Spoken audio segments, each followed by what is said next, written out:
We are live.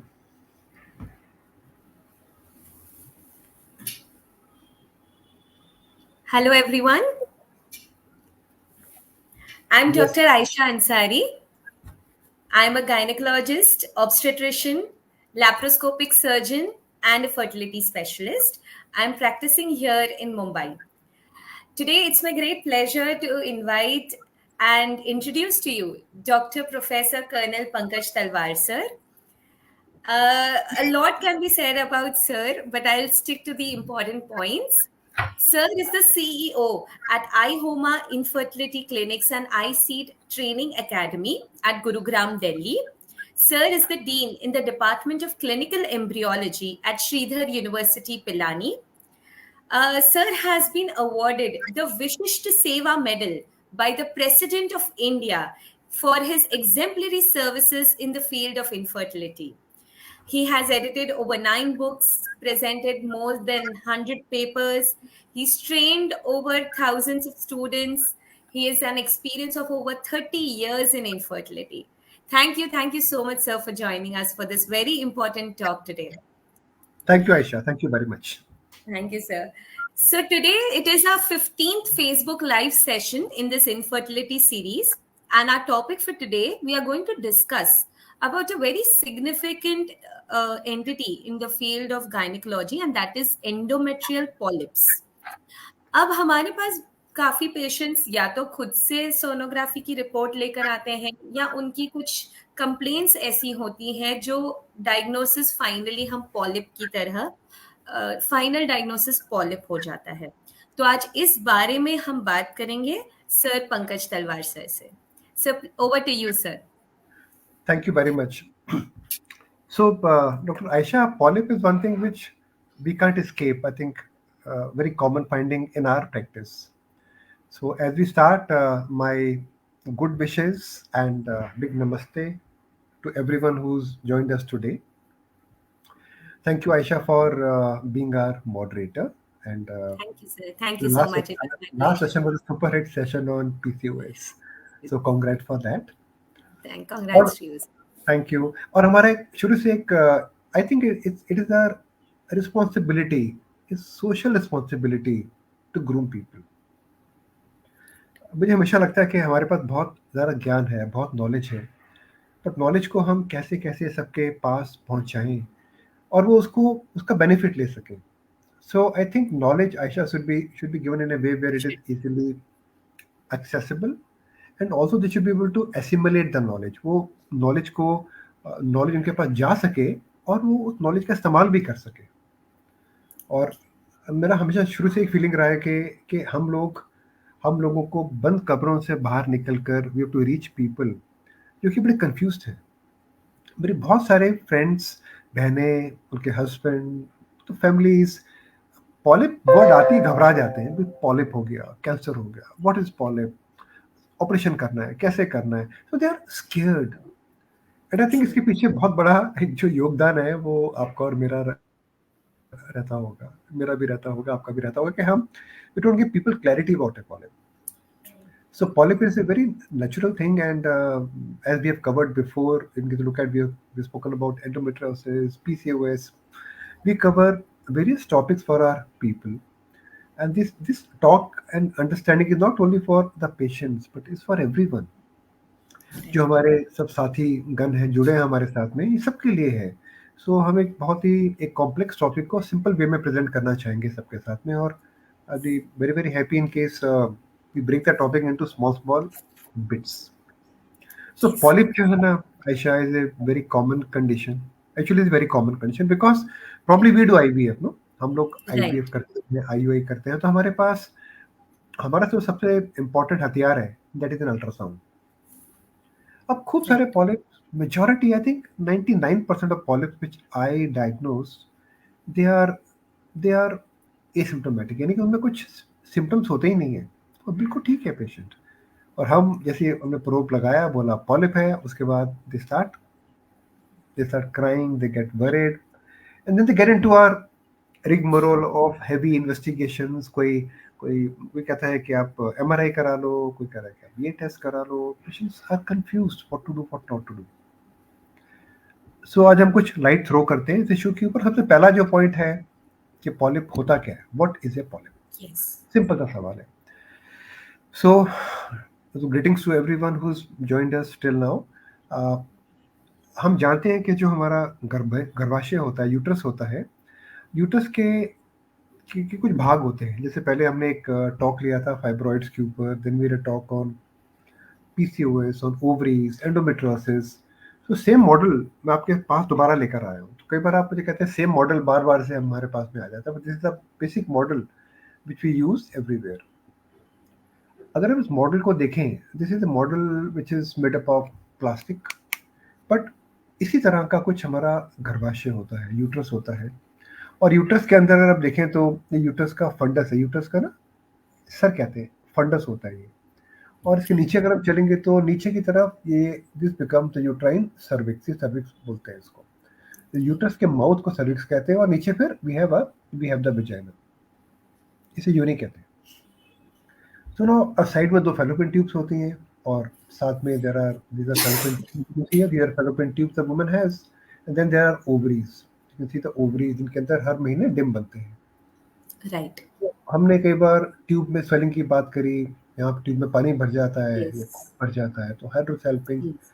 ectopic pregnancy, the tubes can be healthy like this, or tubes can have problems. So, but today we are focusing primarily on a polyp.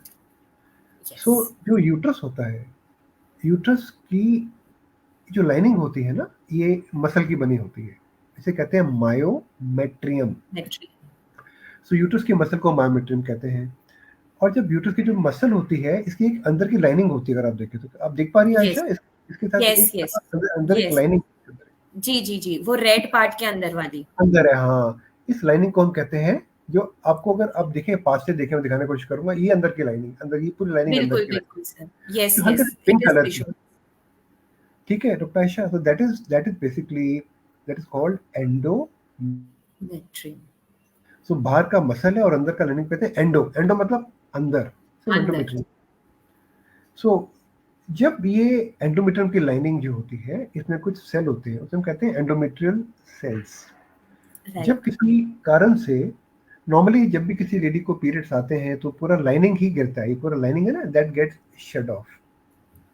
और जब दोबारा से माहवारी के बाद में, when she starts developing the cycle, दोबारा शुरू होती है, तो लाइनिंग शुरू में होता है तकरीबन 3 या 4 मिलीमीटर का ड्यूरिंग पीरियड्स, तो लाइनिंग टूट जाता है, और then lady will have her periods. But right. sometimes when she's on day 2, lining will become very thin, papery thin, and on day 9 or day 10, day 12 of her periods, जब उसका एक टूटने वाला होता है, तो lining becomes around 9 to 10 millimetre. ये lining, इसी लाइनिंग की बात करते हैं, इसे कहते हैं एंडोमेट्रियल लाइनिंग। ओके। और इसके ऊपर भी we had one Facebook live.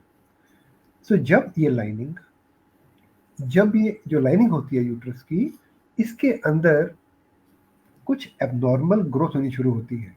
Normally हमने बोला कि लाइनिंग अपने आप टूट के गिरेगी हर महीने, राइट। तो किसी कारणवश व्हेन दिस लाइनिंग बिकम्स थिकन्ड, अब देख पा रहे हैं इसको, ये लाइनिंग थोड़ी सी थिक हो गई है। ये राइट। Yes yes. एक मटर का दाना है, so I say like a peanut. So doctor Ayesha, right. Well like a yes.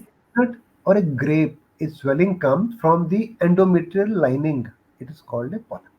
Polyp. So okay. आप ये पास से देखिए, ये यस लाइनिंग यस। से ही पॉलिप बनना शुरू हो गया। यस, वो जो वाइट कलर का है सर। व्हाइट कलर का, हाँ करेक्ट जी मैडम, जी। ये जो है ये पॉलिप है। So this okay. polyp can be, this polyp now can be, I can use a pen and try to show you with a pen, ये polyp है। Yes, got it sir. और yes. एक polyp का एक एक stock है, जैसे हम देखते हैं ना कि अंगूर का दाना यस लटकता यस। है स्टॉक के साथ में, हाँ। या एक मटर का दाना है ये, जैसे मटर का यस। दाना लटकता है, वैसे ही मटर या अंगूर, like a small grape, depending upon क्या साइज है इसका, तो या तो ये एक होगा, ये मल्टीपल होंगे। ये पॉलिप्स बदन में बनते हैं, कुछ लेडीज में बनते हैं। ओके। और इसमें ना काफ़ी हद तक में इसमें ब्लड सप्लाई होती है, खून की एक इसमें एक नस होती है जो कि इस पॉलिप को ग्रो करने में हेल्प करती है। तो अच्छा। जब एंडोमेट्रियम की लाइनिंग से, अंदर की लाइनिंग से, we have a tissue growing which is non cancerous. ये 99.9% नॉन कैंसरस रहता है। जब ये ग्रो ओके। करता है तो ये यूट्रस के अंदर एक झिल्ली सी बना लेता है, इसको हम पॉलिप कहते हैं. तो Ayesha, polyp can come in the uterus upper part, this is called uterine polyp. और अगर एक पॉलिप बना यूट्रस के नीचे के भाग के अंदर, then it is called a, हाँ, अगर नीचे बना तो it called a cervical polyp. Cervical polyp. Ayesha, मैंने मैंने कई बार गलती करी, मैंने कई बार, मैं भी अभी भी गलती करता हूँ कि हम किसी भी, अब अगर हम एक आईवीएफ करना शुरू करते हैं तो हमें लगता है कि हम बहुत बड़े हो जाते हैं. We do big big ultrasounds, so we stop examining the patient. Many of us, we do it and we leave it on a junior. और बाद में हम फंसते कब है, जब हमें एम्ब्रियो ट्रांसफर करना होता है या मॉक-ईटी करना होता है या आईयूआई करना होता है. So remember, polyp can also come from the cervical mouth. Cervical region, right. है ना, वो केवल इट हैंग डाउन, वो लटकता है यहाँ पर. तो फिर हम उस समय हम जी. आईयूआई या एम्ब्रियो ट्रांसफर हम नहीं कर पाते. तो मेरा सब Correct. मेरे फ्रेंड्स के साथ जो भी जुड़े हुए हैं, I can see Subrata, Shivani, Swapnil, Garg mission hospital, doctor Mirza, lot of people have joined us today and we are so grateful to you. जब भी हम किसी भी स्त्री को, whenever we see a woman, we must examine to her PS examination per speculum and look at the Yes. uterine mouth and look at a polyp here. If there is any polyp. इसके साथ तो Right. ऊपर तक आयशा हम scan में देख लेते हैं, ये तो स्कैन में Right. अल्ट्रासाउंड देख लेते हैं, ये हम जी. मिस कर गए. तो लेकिन मैंने भी ये मिस मिस हो जाता है. जी, जी, मैंने भी सर. मिस किया है. सो काफी लोग मिस करते हैं इसको, सडनली फिर एकदम से निकल कर आता है, फिर हम परेशान हो जाते हैं. Should be careful. जी. तो छोटा था आपका जो सवाल था, बहुत सिंपल था, पॉलिप क्या होता है.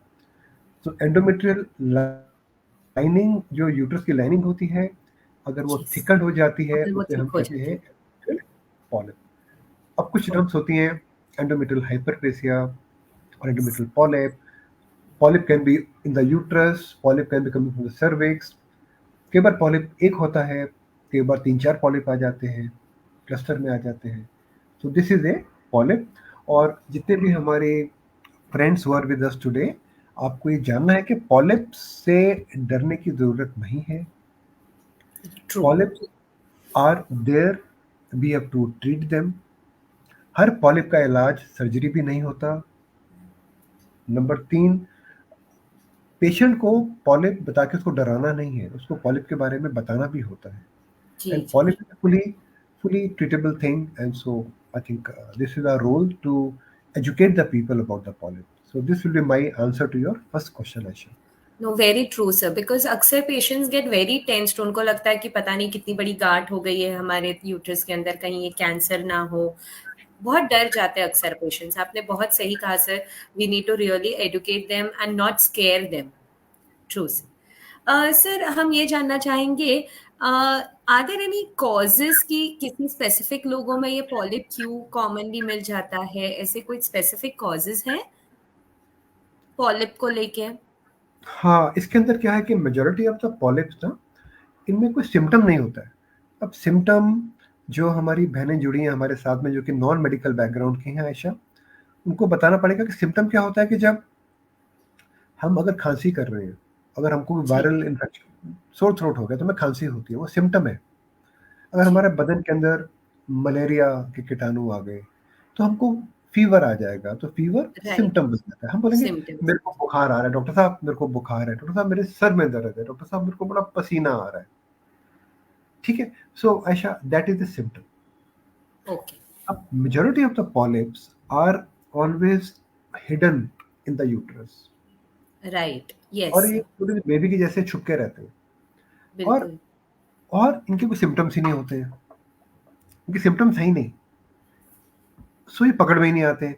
अभी बस जब हम लोग आईवीएफ करते हैं, आईयूआई करते हैं, तो we can catch them earlier, because हम ये काम रोज कर रहे होते हैं, हम स्कैन करते हैं, पकड़ लेते हैं. So majority of the polyps, as I told you here, are asymptomatic, so they are not caught. Number 1. अब इनके कारण क्या है? इनके जो कॉमनेस्ट कारण है पॉलिप के, ये अगर आप देखें तो ये दे ड्यू टू हार्मोनल इम्बैलेंस. कोई ऐसी चीज जो कि एंडोमेट्रियम को, जो कि लाइनिंग है, गर्भाशय की लाइनिंग को स्टिमुलेट करती है ग्रो करने के लिए. ओके. कोई ऐसा स्टिमुलस जो कि उसे ग्रो करने के लिए स्टिमुलेट करेगा लाइनिंग को, that can form A polyp.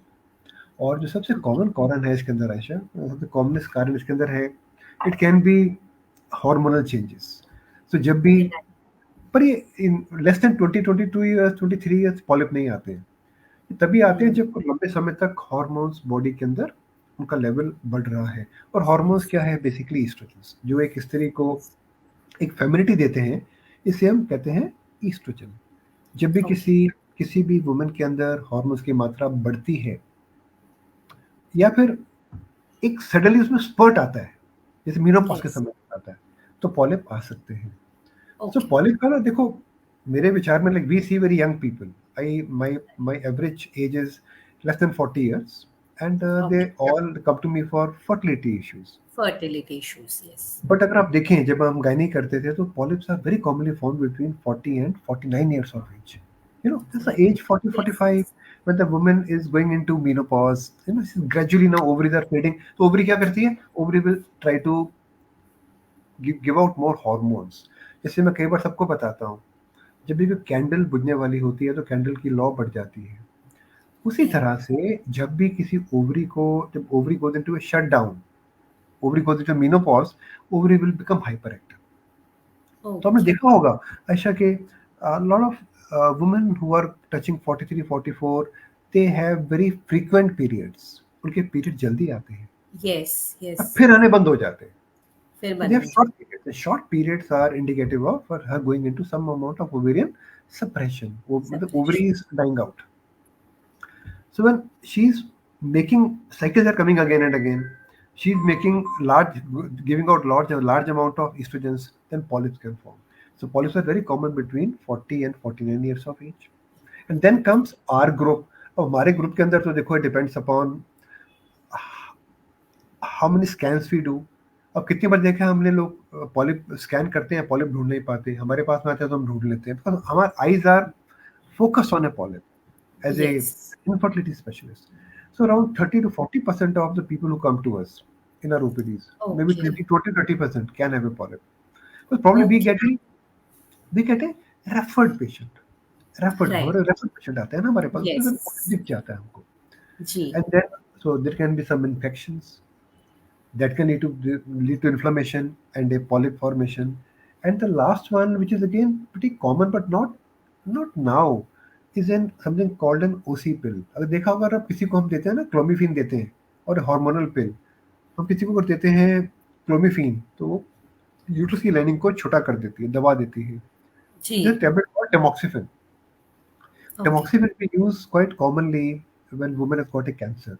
Long time we can give her. But Yes. tamoxifen we don't use anymore. But हम इतना लोग इतना इस्तेमाल नहीं करते हैं tamoxifen को. Tamoxifen is also known to cause polyps. Okay. Okay. But we don't use drugs so much. But हमारे लिए I think so it is cause not known, और Okay. Subset of people who have got, जैसे हमारा आखिरी वाला जो Facebook live था, आपके साथ में था, तो हमने जी. बात किया था पीसीओडी के बारे में. तो Yes. वहां पर भी एंडोमेट्रियल पॉलिप बन जाते हैं, तो Yes. पीसीओडी के अंदर एंडोमेट्रियल पॉलिप बन जाते हैं. सो बन दैट इज. जाते हैं. बट अगर हम दूर से देखें पूरे सिचुएशन को, पॉलिप दो तरह के होते हैं, मोटे मोटे. एक होता है, एक एंडोमेट्रियल ग्रोथ के अंदर से ही कोई चीज नीचे हैंग करती है, Okay. लाइनिंग लाइनिंग ग्रो करती है आयशा, उसे हम पॉलिप कहते हैं. Yes. Second type polyp is fibroid polyp. तो हाँ. Fibroid polyp is a one. अगर आप इसको देखें, so it is something like this. अगर आप इसे देखें तो देयर कैन बी फाइब्रॉइड्स कहाँ पर आते हैं? मायोमेट्रियम के अंदर से आते हैं. Myometry में. ये यूट्रस की लाइनिंग है ना, मसल है ना मायोमेट्रियम, और ये एंडोमेट्रियम की बात हमने करी. So this Yes. Fibroid can hang inside the uterine cavity. Endometrial cavity. पर यहाँ पॉलिप शुरू होता है, endometrial Muscle. polyp start from the endometrium like this, and this is endometrial polyp है ये. Yes. पॉलिप शुरू हो रहा है यहाँ से हैंग करना, ठीक है ना. But Yes.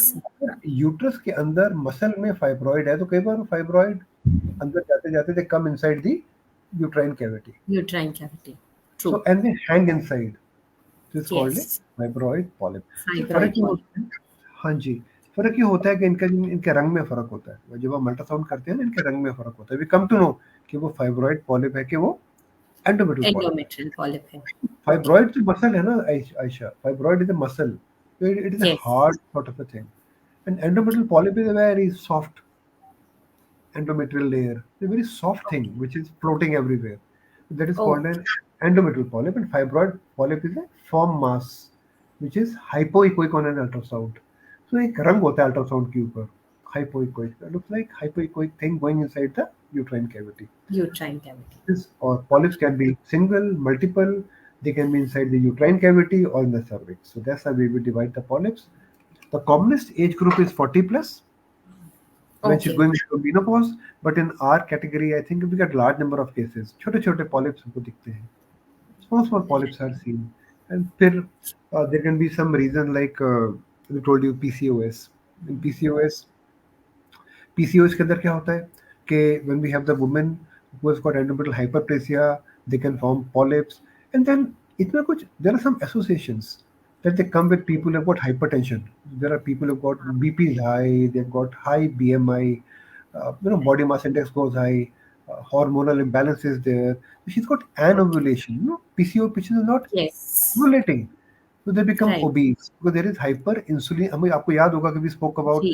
hyperinsulinemia, we spoke about hyperglycemia, we spoke about the role of insulin, how insulin becomes ineffective.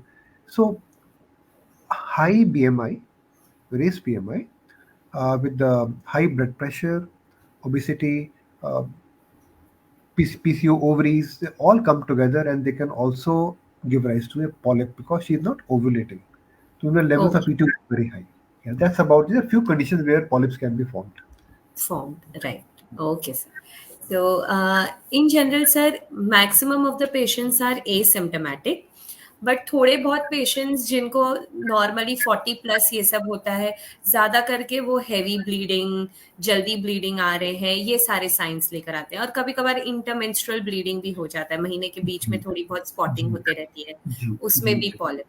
But by large जो हमारा फर्टिलिटी के ग्रुप के पेशेंट्स है, ज्यादा करके दे आर एसिम्टोमेटिक, मतलब उनमें कोई सिम्टम नहीं होता है, बस हम उन्हें सोनोग्राफी पे पकड़ पाते हैं कि ये पॉलिप है. Correct correct correct correct and definitely sir, एक बार अगर फर्टिलिटी ग्रुप में पॉलिप डिटेक्ट हो जाए, तो डेफिनेटली हमारा जो फर्टिलिटी का प्लान है, तो उसे हमें हॉल्ट करके पहले पॉलिप को ट्रीट करना पड़ेगा.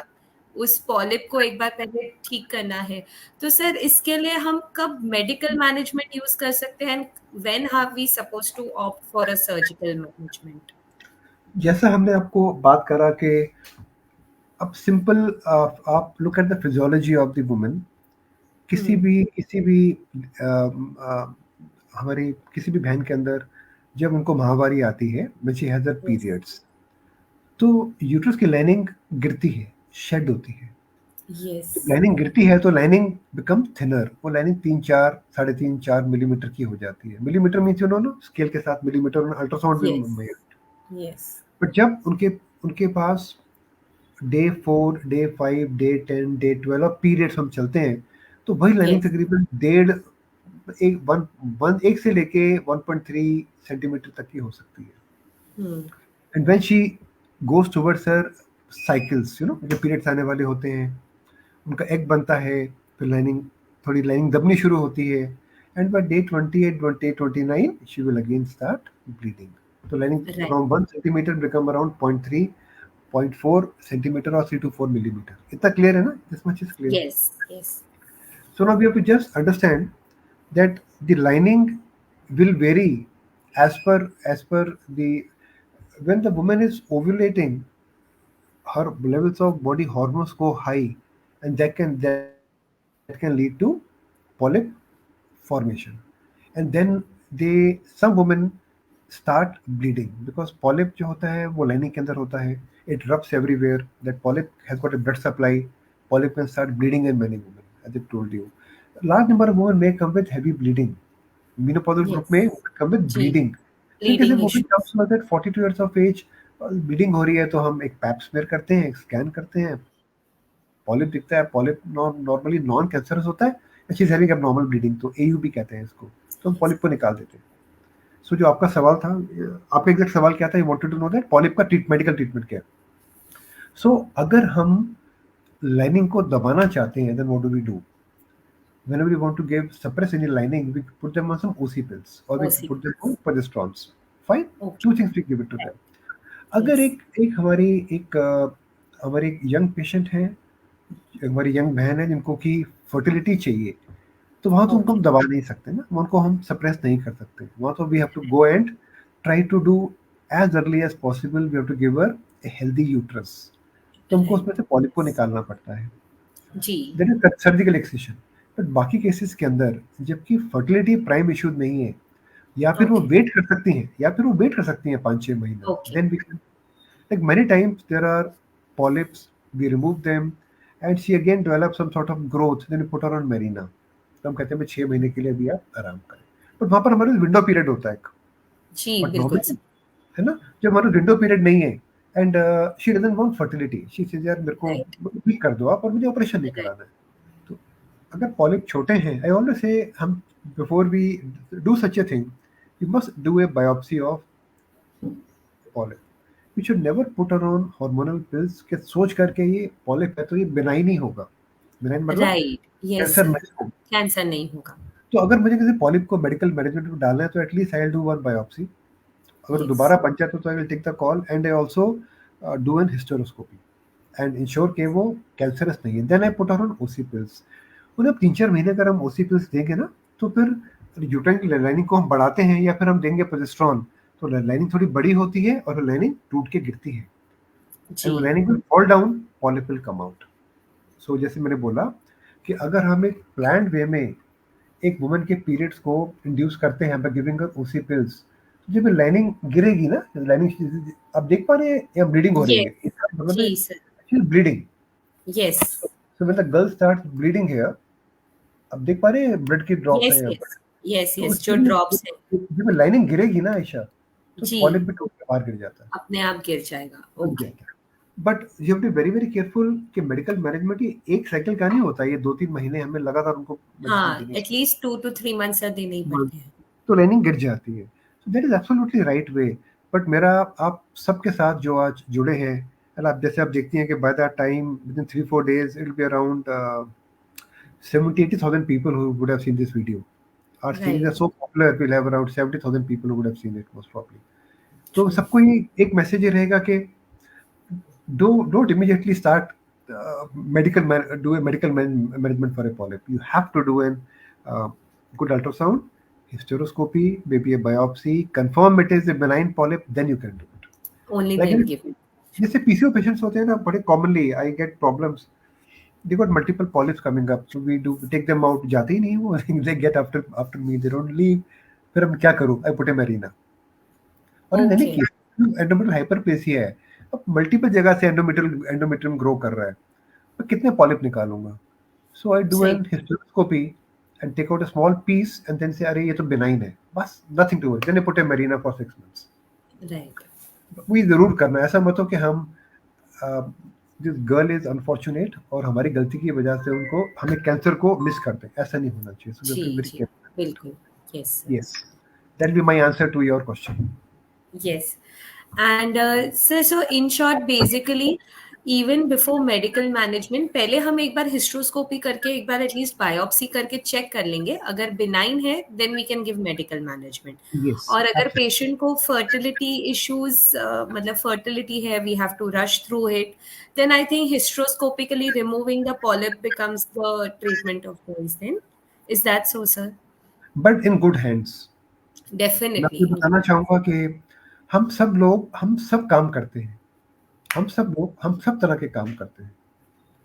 हमको अच्छा लगता है कि हम कभी किसी को मना नहीं करते हैं. हमको लगता है कि हम सब काम कर सकते हैं और पॉलिप निकालना बहुत सिंपल सी बात है. खाली एक चीज़ याद रखिएगा कि whatever we do, whatever we do, we have to be very, very careful that it should be done with complete expertise. Because अगर आपने पॉलिप में निकाला और पॉलिप कुछ आधा छूट गया और वो दोबारा बन गया, तो कहते हैं recurrence. Yes. काफी केसेस के अंदर it can reoccur, and recurrence depends upon the age, the type of surgery done. We can never say actually जो recurrence लोग कहते हैं कि recurrence कितना होता है. I think नोई फीलिस के अगर आप किसी का हाथ साफ है, you know it depends upon the surgeon. अगर एक Right. सर्जन को अगर नहीं पता तो then there can be recurrence, more of recurrence can be there, but in good hands Right. the recurrence is very less. So this question comes in a gray zone कि इसका recurrence rate क्या है. ये ऐसा recurrence नहीं है जैसे हम बात करते हैं ना in case we talk about embryology या फिर सिक्स सिग्मा कॉन्सेप्ट कि कितने स्टेप लेने पे एक स्टेप गलत हो सकता है. Right. इसमें फिट नहीं होती है बिकॉज करने वाले तरह तरह के लोग हैं। तो अगर आप देखें आयशा कि अगर एक सेंटर बहुत बड़ा सेंटर है आईवीएफ का, हम्म। तो उसका सक्सेस रेट कम होगा हमेशा। ओके। जो एवरेज सेंटर होगा that will have a better, अब मैं एवरेज बड़े के अंदर कोई परिभाषा नहीं कर रहा हूँ, मैं परिभाषा नहीं दे रहा हूँ, बट जो सेंटर जो डिफिकल्ट केस ही लेगा, जिसमें मल्टीपल फेलियर्स ही लेगा, तो उनका प्रेगनेंसी रेट थोड़ा कम होगा ना, because they only take difficult cases. अब जो राइट। सेंटर है टीयर बी सिटी में जो कि अच्छे केस ही ले रहा है, फर्स्ट टाइम हाँ, केसेस ले रहा है, तो उनका रेट पहले बाकियों से बेहतर रहेगा। बेहतर ही होगी। तो सेंटर बड़ा है जहाँ से सब लोग रेफर होकर आ रहे हैं, like to me to right. maintain pregnancy rate of 60% is very very challenging, because right, मेरे ट्रू। पेशेंट्स ऑलरेडी 5-6 फेलियर होते हैं, 4-5 फेलियर होते हैं, दुनिया भर से एग्जैक्टली। आते हैं, एक फॉर 1 मंथ टू इंडिया हमारा केस कर दीजिए। So for me maintaining 60% is very very challenging because they all have recurrent failures like RIFs. They got polyps, they got fibroids, they come to us, they got a small cavity, they need a metroplasty. तो young population हमारे पास में नहीं आती है जो कि पहली बार आ रही है, पहली उनको हम देखते भी नहीं है मेरे पास में आते में, तो मैं कहता हूँ कि आप कहीं और दिखा लीजिए, because I need more time on complicated cases. इसी राइट। तरह से मैंने डॉक्टर शिवानी का नोट पढ़ा, doctor Shivani I read your message, what is the recurrent rate of polyp. All. ये बहुत ही एक इल डिफाइंड सा आंसर रहेगा, बिकॉज एक अच्छा सेंटर रहेगा तो वहाँ पे रेकरेंस रेट कम रहता है, कम और रहते हैं। एक छोटे सेंटर में या जो छोटा बड़े की बात नहीं कर रहे, जिन्हें एक्सपीरियंस नहीं है, तो वहाँ पे वो ज़्यादा रहेगा। ये विस्डम की बात होती है रेकरेंस होना, बट पॉलिप का रेकरेंस होता है। और इंश्योर दैट व्हाट आई से शिवानी, मैडम आपको ऐसा करना चाहिए, जब भी आप पॉलिप निकालते हैं तो उसको आप अगले महीने 4 हफ्ते के बाद चेक जरूर करेंगे पॉलिप गया कि नहीं गया, कि पॉलिप कहीं रखा तो नहीं है। अगर पॉलिप वहाँ रखा है तो दोबारा से एक बार स्कोपी करना बहुत इंटेलिजेंट बात नहीं होगी। I will give her OC pills for 2-3 months and then the polyp में गो ऑफ, और अगर फिर भी राइट। रहता है then we have to do a re hysteroscopy. Yes. Okay. Yes. So Dr. Shivani Verma is also asking कि GnRH agonist do they help in medical management of polyp? I don't know, we don't use, because जैसे मैंने पहले बताया कि my work is and all the answers which I give to you people is from my practical knowledge. अब 40-42 years के बाद अगर किसी को पॉलिप है, और 43 post menopausal, I don't look after that category of people. So I don't no कि उस एज में जीएनआरएच एंटागोनिस्ट या एगोनिस्ट, जीएनआरएच एगोनिस्ट की बात कर रहे होंगे, ये हमें देना कि नहीं देना है, but I feel I think it's not right, it's not right. After 45-44 years of age, as such we should do polypectomy and take it out, medical management करने का, which is bleeding also ना, bleed भी तो कर रही है ना उसमें, वो फायदा Right. नहीं है। और यंग एज के अंदर हम नहीं देते, यंग एज के अंदर there is no recommendation of giving GnRH agonist to any people. For what do we give them? उसको छोटा करके क्या करेंगे? देखो, हाँ। जिसमें फर्टिलिटी का इशू है तो उसके अंदर तो हमने निकालना है ना उसको। हम्म। जीएनआरएच एगोनिस्ट से उसको थोड़ा सप्रेस कर देगा, again it come up again, जब हार्मोन It का will वैल्यू come. बढ़ेंगे तो। सो हम अपनी population, in our population we don't use GnRH agonist for medical management of a polyp. Secondly Aisha, अगर आप देखें तो मेडिकल मैनेजमेंट लंबी होती है, ये 3-4 महीने चलती है, Yes. और एगोनिस्ट और मरीना जब हम इस्तेमाल करते हैं ना, सो इसे long drawn process, it take 6 महीने। अगर हमने किसी को मरीना लगा दिया Aisha, I have couple of people who come to me across the world, Australia, New Zealand. I've got people who come. So they got animal hyperplasia. So we put a marina and do the pickup also with marina in, because it becomes like a PPOS protocol. But polyp निकालने से पहले ना, ये मरीना निकालने का तो बहुत बड़ा क्वेश्चन है ना। अब अगर हमें मरीना निकालना है तो हमें 5-6 महीना वेट करना है, क्योंकि मरीना 3-4 महीने तो 2 महीने लगता है उसको सेटल होने के अंदर, उसके बाद Okay. मरीना सेट होता है बॉडी के अंदर। So I think I won't like to, in fertility practice, madam, I won't like to give somebody agonist or marina until patient has got endometrial hyperplasia. Ayesha, Right. मैं एक चीज, मैं आपको एक और तरफ को लेके जा रहा हूँ। पहले हमने Yes. बात करी छोटे से छुटकू से पॉलिप की, जो कि छोटे से मटर के जी दाने के जैसे हमारे पास में रखा जी है। जी। इसको स्टॉक से काट के निकालना ही एक इंटेलिजेंट आंसर होगा। इसे अगर मैं काट के निकाल पाता हूँ ना यहाँ से, Right. दैट इज, यहाँ पर मैंने हिस्टोस्कोपी के साथ काटा और बाहर गिरा दिया। But Yes. अगर पॉलिप एंडोमेट्रियम में एम्बेडेड है और 2-3 है या 4-5 है, उनको मैं हाँ, निकाल नहीं सकता हूँ। वो निकालता हूँ दोबारा आ जाते हैं, तो वहाँ मुझे मरीना यस, लगाना है। एक पॉलिप के लिए मुझे मरीना नहीं लगाना है, और एक पेडुंकुलेटेड पॉलिप के लिए मुझे मरीना क्यों लगाऊँ? Why should I put in Marina? Why should I give an agonist? जबकि एक छोटी-सी surgery, I put a scope from below, I go up, put a hysteroscope from here, so my scope goes in from here, यहाँ गए और हल्का सा cut दिया और जो बाहर निकाल लिया. It's much more easier, ना? Yes, And she's okay. Why should I wait for 6-7 months by giving medical management? Okay, फिर always remember, Aisha, that giving medical management has got its own complications, because what she will be having is that she'll have bone loss, she'll have bone right, loss, she'll have features of menopause. सबको देखना है. This is what बहुत अच्छा सवाल पूछ रहे हैं सब लोग आज कि हम क्या करें. हमें हमेशा देखना है कि हमें मिनिमल इंटरवेंशन करनी है, टाइमली करनी है, और फिर उस लेडी को छोड़ देना है. आई डोंट बिलीव कि हमने मरीना लगा दिया उसके बाद हर महीने I seen doctors Mirena check करने के लिए. The poor girl come from our corporate office, she lie down, हम मरीना चेक कर रहे हैं, कंफर्म कर रहे हैं, स्कैन कर रहे हैं. So I think this is not, we should be handling it that way. हमें ऐसे हैंडल नहीं करना चाहिए. Okay, right sir.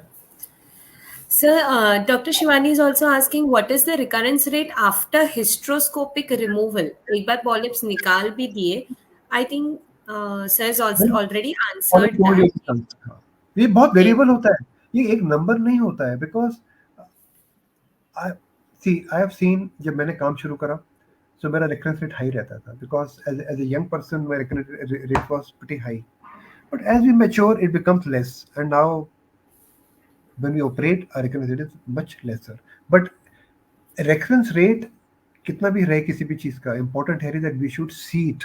We should see how well it has surgery has gone after 4 weeks by doing a ultrasound on Ultrasound. day 9 or day 10. This is very important for us.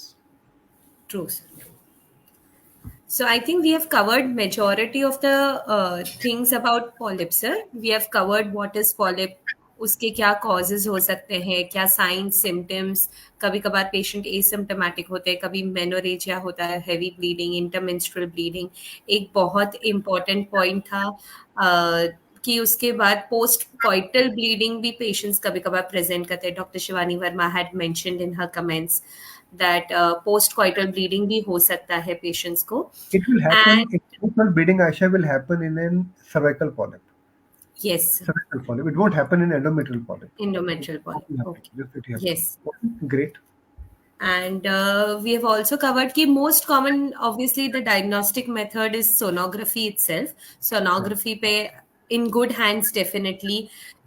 जितने hands better होंगे उतना जल्दी वो pickup होगा in a smaller stage as well. And then smaller stage पे अगर pickup हो जाता है तो बहुत से बार मेडिकल मैनेजमेंट से ही प्रॉब्लम सॉल्व हो जाता है. Right. Sometimes if required, definitely surgical treatment would be the best possible treatment. Any I more? feel that one small input. I feel that whenever we are doing, looking at any patient, एक ना बड़ी हमारे में हम lot of data भी handle, lot of big data we handle. जैसे polyp 1 centimetre का है, छोड़ देते हैं, एम्ब्रो ट्रांसफर कर दो, statistical, they say nothing happens, 0.8. So I feel that, what I feel is that there should not be any polyp when we do the embryo transfer. Now here, certain things we never talk about. I deter from talking about what I do when I'm creating a controversy. But I feel कि controversy मेरे लिए ये है कि जब भी किसी को पॉलिप होता है, मैं पॉलिप को निकालना चाहता हूँ. I won't like to put an embryo in a woman, embryo transfer in a woman when she is got a polyp. अगर मुझे पॉलिप दिख रहा है तो मुझे उसको निकालना है. दिस निकाल इज के what he. I follow. But many people से अगर पॉलिप पॉलिप 8-9 मिलीमीटर का है, छोड़ देते हैं. But I feel every polyp should be removed. This is my feeling, and more so because I only see failure cases. I see people have already had 1 or 2 IVFs and they come to me, and I feel that polyp should be removed in every woman, because every polyp can lead to implantation issues. Issues. Cervical polyp may not, but endometrial polyps are bad, and especially when they are towards the uterine coronu. So, in case the polyps Okay. are somewhere here, in case they go towards the coronu here, they are here. अगर देखें तो Right. अगर polyp हमारे अंदर की तरफ चला जाता है ना, जहाँ पे लाइट दिख रही है आपको. जी जी जी. So in case polyp is lying somewhere here inside, Right. it can be bad polyps. So Okay. so polyps should be removed, I feel so. Okay. Thank you so much, sir, for the excellent talk today. We had a lot of important points discussed today. Almost हमने सब कुछ cover कर लिया है, including treatment. Thank you so much, sir. And we have had some wonderful comments. Dr. Shivani, Dr. Kandula, Dr. Hasna joining us. Thank you everybody who has joined us today. And So thank thank you you so so much. much, everyone. Thank you so much, Aisha. And I think we'll keep connected. Every 15 days, we come up with a new topic. Do suggest a topic in case you want us to talk about a topic. We'll talk about that topic. And it's always, I feel very happy when we have such a great outreach. So last time, I think what which we did with Aisha, it reached I think 17-18,000 people in 24 hours. Yes, So it sir. was very bad, and touched reached nearly towards 1 lakh. So we felt very nice that people are watching us. And for me and for Aisha here, the agenda here is not patient pulling. It is not getting some good rave reviews. That we can always manage by multiple ways. But हमारा agenda यही है कि हम लोगों के पास एक ठीक information दे पाएं.